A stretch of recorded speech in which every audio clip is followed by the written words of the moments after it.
Hi,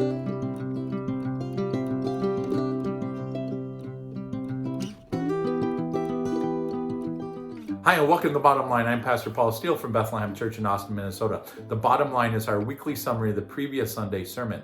And on Sunday, we continued on with our sermon series, The God Who Redeems, as we look at the book of Exodus. And on Sunday, we were in Exodus chapters 32, 33, and 34. This covers a very important part in the story. So God has made a covenant with Israel. Israel has agreed to the terms. They have said, we will do what the Lord commands, what the Lord says.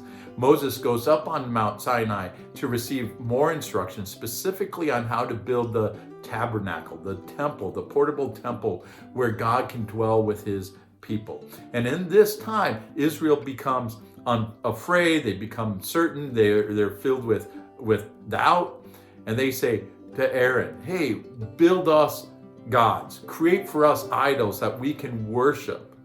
And so right away, before the covenant even begins, they break it. They break it. They want a God that they can see. They want a God whose presence is there, that they can control. And as a result of their sin, of their breaking the covenant, they break their relationship with God. They bring death into Israel, because the 3,000 people who instigated this pagan worship are killed. But God is faithful. In fact, in this section, we find one of the key passages in the whole Bible, for God describes who he is. So in Exodus chapter 34, verses 6 and 7, Yahweh passed in front of Moses, calling out, Yahweh, Yahweh, the God of compassion and mercy. I am slow to anger and filled with unfailing love and faithfulness. I lavish unfailing love to 1,000 generations. I forgive iniquity, rebellion, and sin, but I do not excuse the guilty. So here we see that God says, this is who I am. I am filled with unfailing love and faithfulness. This is an important idea, because what it means is that God is faithful to his covenant. God is faithful to his people. And he renews his covenant, the covenant that they broke with God. He renews.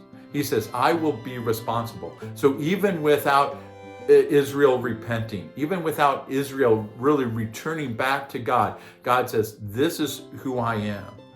And I'm going to work with you, because God is committed, right? God is committed to bringing restoration to his good creation. And that happens through Jesus. And Jesus comes through the people of Israel. And that's why this matters. Our big idea from Sunday is this.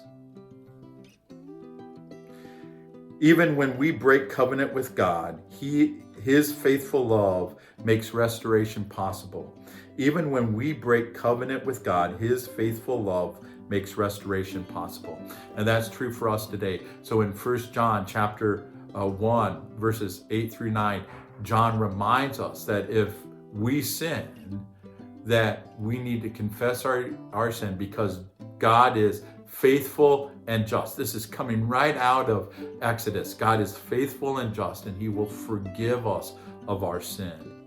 And our challenge this week is to intercede for somebody that we know.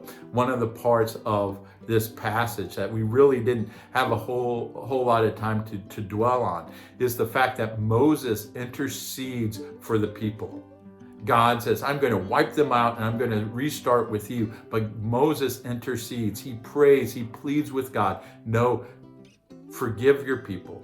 And God relents. God listens to Moses and he forgives the people. And so we need to intercede. We need to act like Moses and intercede on the behalf of other people.